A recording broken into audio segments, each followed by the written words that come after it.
বিক্ষোভ এবং গণ অবস্থান কর্মসূচিও পাশাপাশি চলবে।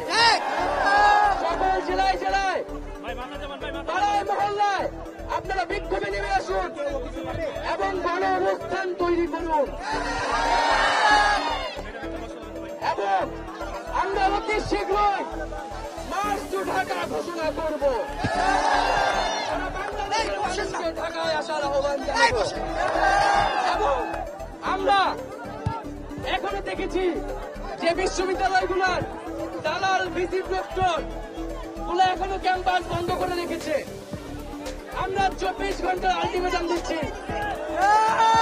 সকল পাবলিক বিশ্ববিদ্যালয় গুলার হল গুলা খুলে দিতে হবে।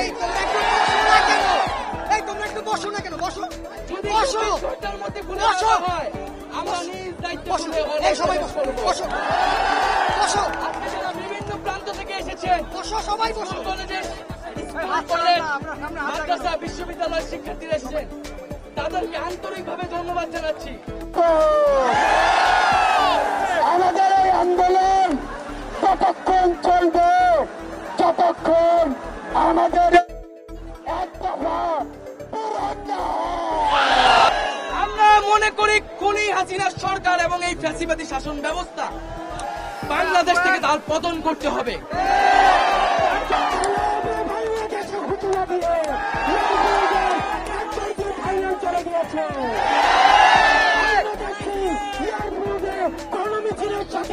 পালানো শুরু হয়েছে।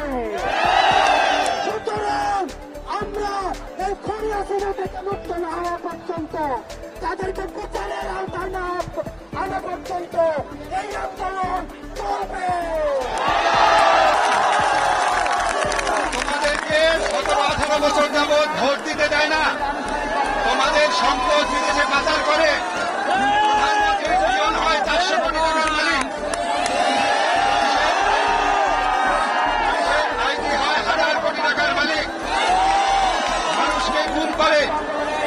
এত কিছুর পর তাদের রক্ত পিপাসা মিটে নাই। তারা আমাদের সন্তানদের হত্যা করেছে, শত শত সন্তানকে। এই শত শত সন্তানকে হত্যা করে হাজার হাজার মানুষকে আহত করে, শিশুদের হত্যা করে, আমাদের ছাত্রদের বুকে গুলি চালিয়ে এখন বলে এখন আবার আন্দোলন কিসের? কি বলেন? গুলি নাকি স্বজন